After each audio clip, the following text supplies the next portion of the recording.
सुप्रभात। दर्शक बंधु आमर आज अतिथि वर्तमान आम स्टूडियो पहुंची सारी। आज आमर अतिथि होउछंती फैशन फोटोग्राफर अखिल रंजन।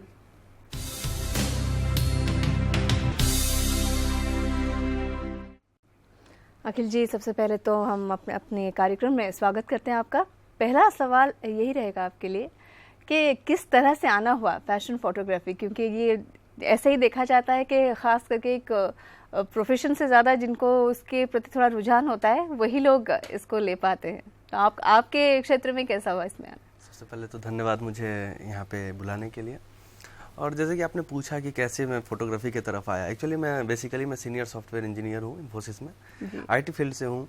लेकिन ये जो फोटोग्राफी हुआ एक्चुअली ये बचपन से था, शौक था, कभी भी प्रोफेशनली सोचा भी नहीं था। जब मैंने कैमरा लिए कभी भी सोचा नहीं था, और धीरे धीरे होता गया। पहले दोस्तों के साथ उनके फोटोज लिया करता था। पहला कैमरा लिया कब आपने? हाँ, पहला कैमरा लिया था मैं क्लास 9 में था, वे बैक लाइक बहुत 2003 आई गेस 2003 में। और उस टाइम फिल्म कैमरा चलता था, तो कोडेक कैबिटेन लिया था। वो एक्चुअली वो भी लिया नहीं, वो मेरी मौसी ने मुझे गिफ्ट किया था।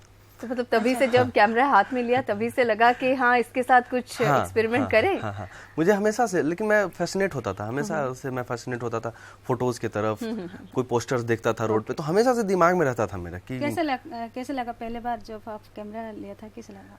अच्छा लगा। बचपन में वो खिलौना टाइप का था, मैं एंजॉय कर रहा था। मतलब एक्सपेरिमेंट कर रहे थे? एक्सपेरिमेंट कर रहा था, एक्चुअली सीख रहा था। बिल्कुल। अच्छा। और उसके बाद फिर धीरे धीरे स्कूल कॉलेजेस में, मैं अपने कॉलेज में पहला बंदा था जिसके पास उस टाइम में डिजी कैम आया था। छोटा सा पॉइंटेड शूट कैमरा आता था। तो मैं अपने कॉलेज में उस टाइम में पहला बंदा था जिसके पास पॉइंटेड शूट कैमरा था। और आज तो देखता हूँ कि कॉलेज में हर दूसरे तीसरे बंदे के पास DSLR है। कभी डिफरेंट मतलब ऐसा आपको फील हुआ कि जब आपके जो दोस्त होते थे वहाँ पे डिमांड रहता है, कोई अगर किसी के पास थोड़ा सा ज्यादा हो दूसरों से तो उसको ज्यादा मतलब मेरा भी फोटो लेना है, ऐसा कुछ ये होता था? वो एक्चुअली था, शुरू से ही था। लाइक ग्रुप में कहीं भी जाना होता था तो अगर मेरा प्लान नहीं भी होता था तो वो चाहते थे कि अखिल आए, इस ग्रुप में आए, इस ट्रिप में चले हमारे साथ घूमने के लिए। डिमांड रहता था। डिमांड। लेकिन कभी भी वो लोग भी नहीं सोचे थे कि लाइक अखिल प्रोफेशनली करेगा। अच्छा।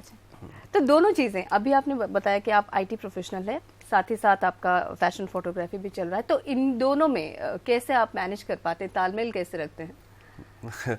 सबसे अच्छी बात है, सबसे पहले बताऊंगा कि लाइक मेरे ऑफिस में मेरा जिस प्रोजेक्ट में हूँ पार्टिकुलरली, मेरे मैनेजर्स वगैरह थैंकफुली उन्होंने मुझे ऐसे प्रोजेक्ट में डाला है जहाँ पे मुझे फ्लेक्सिबिलिटी है अपने शिफ्ट एक्सचेंज करने का।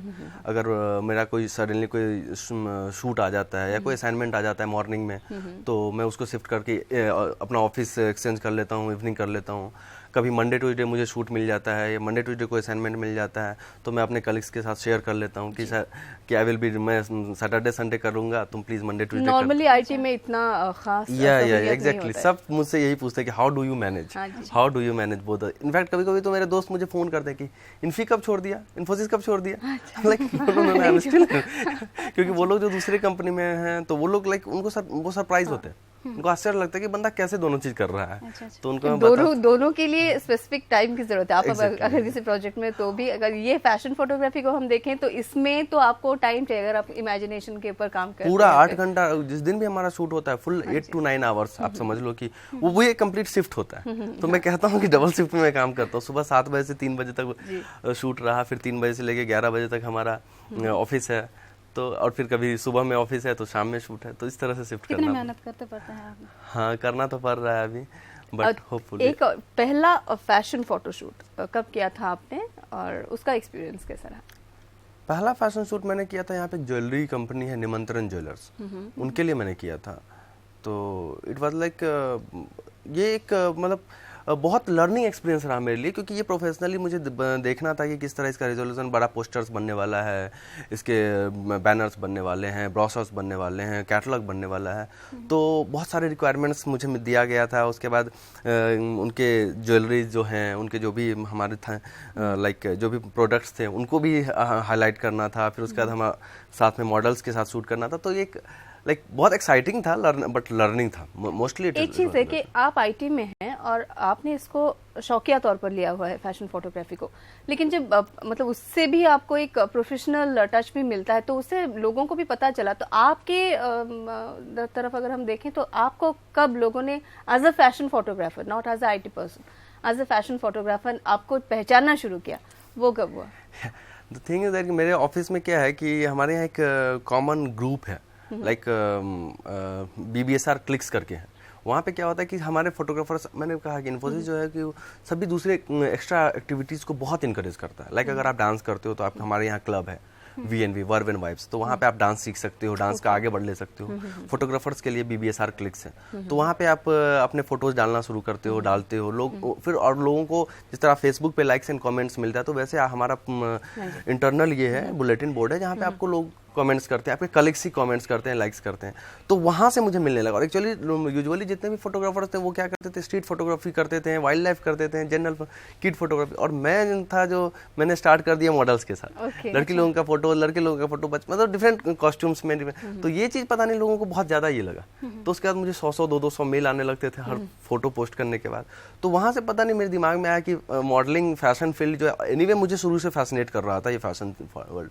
तो मैं धीरे धीरे लाइक मैं फैशन में ही आ गया। आज तक आप कौन कौन से सेलिब्रिटी के लिए फोटोशूट किए? हाँ, एक्चुअली मैं निमंत्रण ये माई सिटी लिंक्स के लिए मैं as a celebrity photo journalist रहा हूँ, फ्रीलांसिंग करता हूँ। उनका जो भी भुवनेश्वर में जो भी सेलिब्रिटी आते हैं, लाइक जैसे शुरुआत किया था सोहा अली खान से, फिर आरव सिंह, चेतन भगत, और बहुत सारे हैं। लाइक के लिए किया था मैंने, बेनी दयाल आए थे हमारे इन्फी में, उनका भी हमने शूट किया था।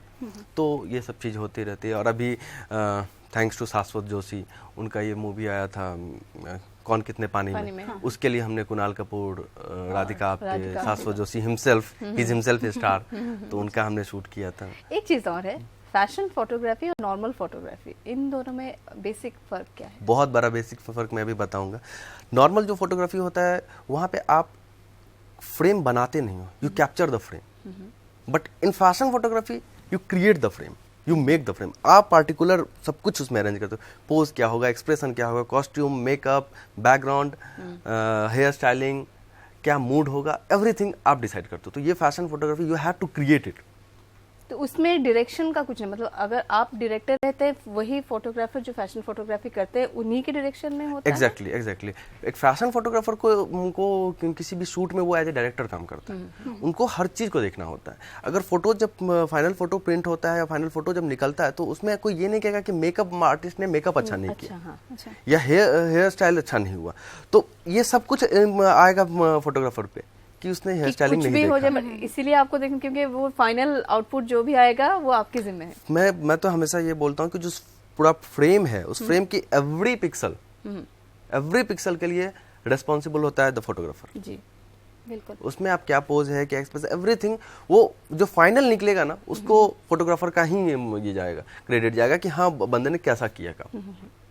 तो आपको एज ए डायरेक्टर काम करना पड़ता है, चीज़ों को देखना पड़ता है। और अच्छा ये होता है कि आप जैसे कि कोई भी शूट के लिए जा रहे हो, परसों जा रहे हो, कल जा रहे हो, तो उस शूट के लिए प्लानिंग करो, सबको प्रॉपर्ली बताओ, एक्सप्लेन कर दो पहले से। So everybody should be on the same page during the shoot day. ऐसा नहीं होता कि मॉडल को पता नहीं है कि मुझे क्या करना है, कैसे पोज देना है।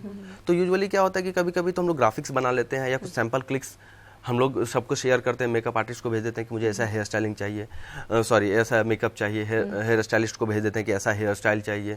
मॉडल्स को भी ऑलमोस्ट पता होता है कि प्रिपरेशन रहता है। या बहुत इंपॉर्टेंट है। मैंने आपको कहा कि लाइक जो भी हमारा फैशन फोटोग्राफी है वो आप क्रिएट करते हो, आप इमेज बनाते हो। तो अच्छा होता है अगर आप सब सेम पेज पे पहले से ही होते हो, तो आपको पता होता है जाते जाते। अदरवाइज क्या होता है कि आप मॉडल को बोल लो ऐसे करो वैसे करो, और उसको समझ में नहीं आ रहा है कि एक्चुअली में क्या, तो वहाँ पे टाइम वेस्ट होता है। अच्छा होता है कि आप वेल प्रिपेयर्ड होकर जाओ, वेल प्लानिंग के साथ जाओ, सबको पता होना चाहिए कि हमें क्या करना है, सबका अपना रोल डिफाइन होता है। इसमें इस प्रोफेशन में जो कि शौकिया है आपका, आपके कोई गुरु रहे हैं इसमें जिनसे आपने इंस्पायर हुआ हो, या फिर? अनफॉर्चुनेटली मैं बताऊंगा, फोटोग्राफी फील्ड में जब मैं एक्चुअली उड़ीसा आया था, जब हमारा यहाँ पे पोस्टिंग हुआ था इन्फोसिस भुवनेश्वर, तो शुरू में मैं हम लोग का क्या होता है कि ना बेंच होता है कुछ दिनों के लिए, जैसे कि आप जब प्रोजेक्ट में नहीं डाले जाते हो तो आपके पास टाइम होता है, लेकिन एक्चुअली वो टाइम होता है आपको खुद को इन्हांस करने का, स्किल बढ़ाने का आपकी फील्ड में ही, जिसमें हो आईटी में आप जावा सीखो, कुछ भी लैंग्वेजेस सीखो। तो था क्या, तो उतना तो कुछ नहीं कर पाया, लेकिन हाँ फोटोग्राफी का शौक था। तो मैं यहाँ पे आते आते पहले कैमरा खरीदा था, DSLR खरीदा, और DSLR खरीदा तो मेरा ये होता है कि जो भी चीज़ आप लेते हो पहले उसको स्टडी करो। तो मैं पहले अपने कैमरे को स्टडी किया था अच्छा खासा। उसके बाद I was looking for some photographer, established photographer, जिसको मैं असिस्ट कर सकूं, जिसके साथ मैं सीख सकूं। बिल्कुल। बहुत सारे मैंने गूगल्स किए, जो भी छोटे कुछ जान पहचान के लोग थे उन लोगों से मैंने पता किया, इन्फी में भी बहुत लोगों से पता किया, लेकिन अनफॉर्चुनेटली मुझे कोई भी ऐसा नहीं मिला जिसके साथ, जिसके अंदर रह के मैं मतलब सीख सकूं। क्योंकि आप जानते हो कि फोटोग्राफी प्रोफेशन जो वो बहुत महंगा प्रोफेशन है। कोई आप लाइट ऐसे नहीं खरीद सकते इतना इजीली, कोई लेंसेज जो हैं बहुत महंगे महंगे, कैमरा बहुत महंगा महंगा है। तो उसको खरीदने से पहले अगर आप यूज़ करके जानते हो ना कि इसका क्या इसका यूटिलिटी है, क्या इसका यूज़ है, तो आप खरीदने के बाद उसको अपने ढंग से यूज़ कर सकते हो। तो वही होता है कि फोटोग्राफी है, इक्विपमेंट्स के बारे में बाद में, पहले आपको आना चाहिए, चीज़ों को यूज़ करना, गाइडेंस होना चाहिए।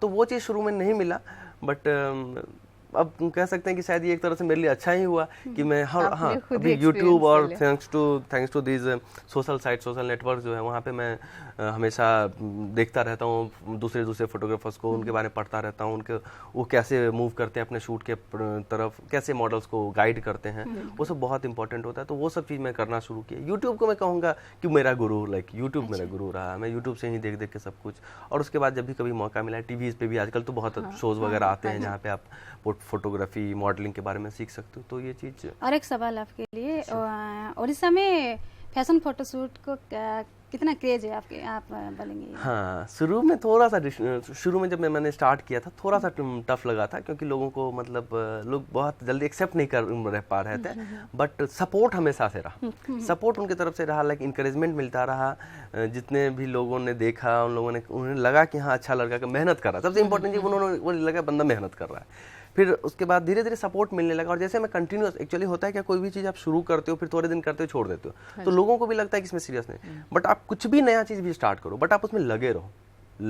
पूरे डेडिकेशन के साथ। कुछ भी हो, दुनिया कुछ बोले, मुझे पैशन होना चाहिए, पैशन होना चाहिए। ये प्रोफेशन आप कम लें और पैशन ज्यादा लें, पैशन बहुत इंपॉर्टेंट, हार्ड वर्क कंटिन्यूअस होना चाहिए। मैं हमेशा लोगों को, बड़े बड़े डिजाइनर्स को, या जो भी मुझे समझ में आता था, तो मैं उनको भेजता था अपने लिंक। जैसे मैं नाम लेना चाहूँगा प्रीतम पांडा सर, पीपी सर, उनके बारे में माई सिटी लिंक्स में ये था फोटो जर्नलिस्ट, तो एक बार उनके बारे में मैंने इंटरव्यू पढ़ा था और मुझे पता चला वो उड़ीसा के ही हैं प्रीतम सर।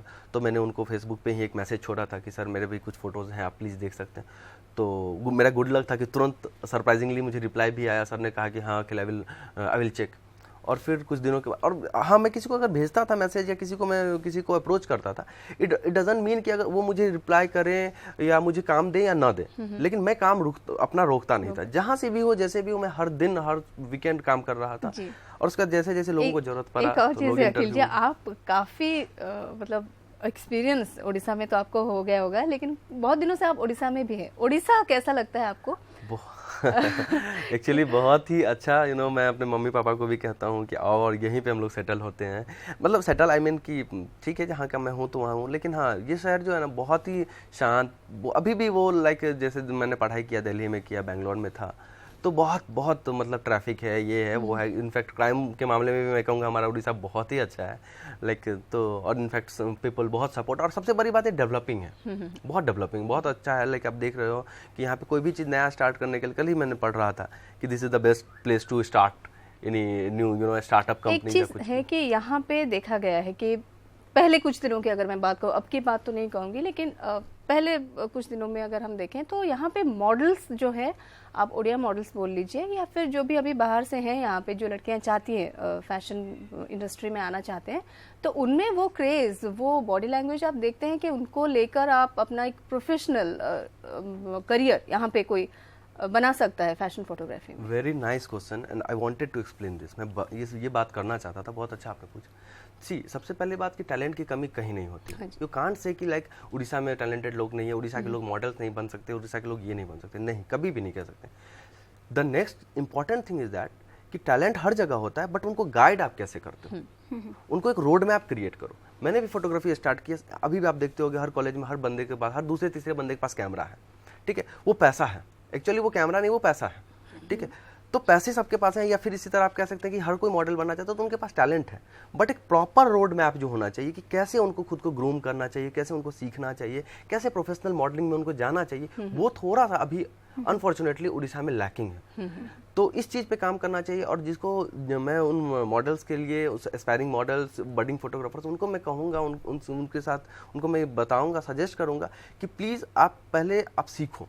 अगर कोई फोटोग्राफर्स कैमरा खरीदता है तो पहले must go through your camera, जो आप इक्विपमेंट्स लेते हो उसके बारे में सीखो, उसको समझो। उसके बाद बड़े बड़े फोटोग्राफर्स के जो क्या कहते हैं ट्यूटोरियल्स वगैरह हैं वो यूट्यूब पे देखो, फिर उसको ट्राई करो आप अपने शूट में।